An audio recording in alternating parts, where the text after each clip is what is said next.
All right, well, today we have just a quick hitter for you today. We're just going to discuss the idea of the traditional IRA and what that account looks like, how you can invest with that account, et cetera. So I appreciate you guys joining us. My name is Sean McKay, and this is an American IRA presentation. So at American IRA, we are one of the few fully integrated self-directed retirement account providers. And so that means we have the same ownership group for American IRA as we do for New Vision Trust, which is our parent custodian.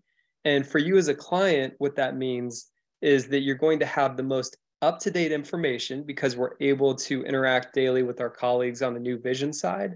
And also it allows us to have an incredible fee schedule. And so historically, what you see in fees is that your annual fee is based on either the size of your account, so kind of the old school financial advisor model, or your annual fee is based upon the number of assets that that account holder has. So if you have 2 or 3 assets, it's usually about $300 a year, so $600 to $900, which is obviously incredibly expensive. So we have a low set annual fee where our annual fee for our self-directed IRA product is actually capped at $285 a year. So massive savings as you're growing your retirement account. And so again, today we're going to focus on the traditional IRA concept, what that account looks like, how you can put money into that account via contributions. And we're going to look at some advantages and disadvantages of that account so that you can compare that most notably to the Roth IRA, which tends to be the typical analysis for individuals. Do I invest in a Roth or do I invest in a traditional IRA? And so when we look at a traditional IRA, the most important factor is understanding the type of retirement account. And so by that, I mean, is it a pre-tax vehicle or a post-tax vehicle? And with the traditional IRA, that is a pre-tax vehicle.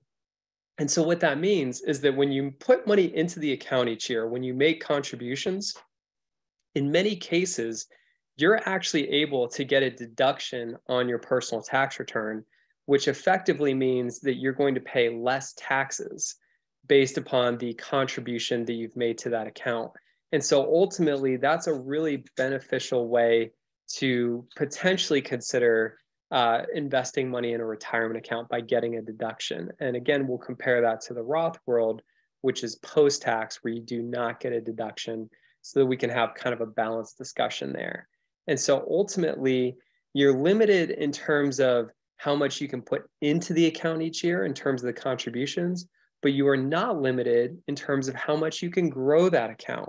And so with that, what I mean is that if you have, let's say, $20,000 in the traditional IRA, if you find the investment of a century and that $20,000 can be turned into $1 million with a single investment, congratulations, you're quite the financial wizard. So there's no cap to how much you can grow the account. But in terms of how much you can put into the account with contributions, there are annual limits. So for individuals that are under 50 years old, you can put up to $6,000 a year in terms of money from your wages into that account. Conversely, if you're 50 plus years old, you can get an extra $1,000, so a total of $7,000 into that retirement account each year. So again, that's one part of the equation. Contributions is one component, actually growing and investing it is the second component. And so depending upon whether you're covered by a retirement account at work, such as a 401k, you may or may not be limited in terms of your income. So for example, if you're not covered by a retirement plan at work, you can make a full contribution to that traditional IRA. And as long as your modified adjusted gross income is under 198K, you're actually going to be able to make that full contribution to the retirement account. If it's over that, you might be limited in terms of how much you can contribute and get a deduction for that contribution. Because again, with pre-tax, deductions is really the primary reason why someone might choose an account like a traditional IRA. And so as we compare the Roth and the traditional IRAs, keep in mind that both accounts have the same contribution limits. And so with both accounts, again, it's $6,000 for individuals under 50, $7,000 for individuals 50 plus. Now, keep in mind in that scenario, you have to have that much in terms of earned income in order to be able to make that contribution. So for example, if you're just doing part-time work and you make $4,000 for the year, with both accounts, the most you could contribute to that retirement account for the year would be $4,000. So in terms of tax efficiency, both the Roth and the traditional have the same advantages in terms of being able to make investments, in terms of the way that they're treated from a potential tax ramification standpoint. There's just a very finite amount of ways that a retirement account can create a taxable consequence. Those are with UBIT, UDFI. We have a lot of training on that. Now, the general perception is that in a short-term analysis, a traditional IRA is actually a tax benefit, because with the traditional IRA, again, many people will be able to get a deduction on their tax return, so they pay less in taxes each year. Conversely, with a Roth IRA, the general perception is long-term, it's more tax beneficial, because as they say, you pay taxes on the way in or the way out of your retirement account.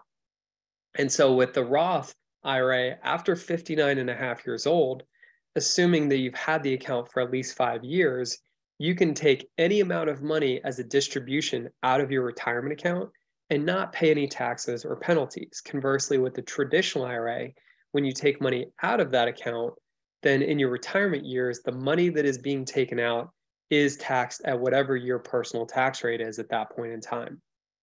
Now, the one benefit to the Roth over the traditional is that you can always take an early distribution of principal without any penalty.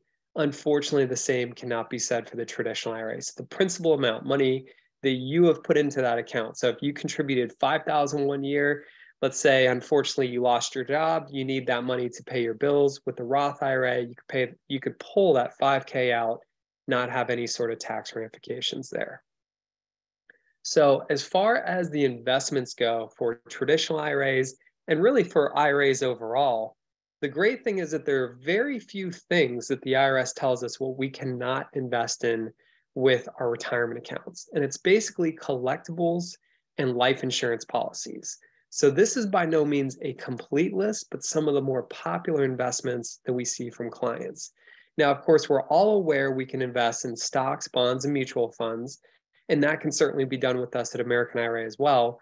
But you can also directly own real estate. You can invest in privately held companies. For those of you that are looking for, at least to some degree, a non-correlated investment like a precious metals or a digital asset such as Bitcoin, those can also be acquired with your self-directed account as well. So there's a lot of opportunities available to us in terms of how we invest our retirement accounts. So hopefully you found this content interesting. We do have a YouTube channel. You can check us out at American IRA LLC, and we do put out content regularly. So definitely feel free to stay tuned there. If you're interested in moving forward with a self-directed account, we'd love to be a resource for you. So my email address is Sean, SEAN, at AmericanIRA.com. Our website is AmericanIRA.com, and the office number is 828-257-4949. All right, well, thank you all so much for joining us today. I really appreciate it, and we'll see you at another webinar here soon. Thanks a lot. Have a great day.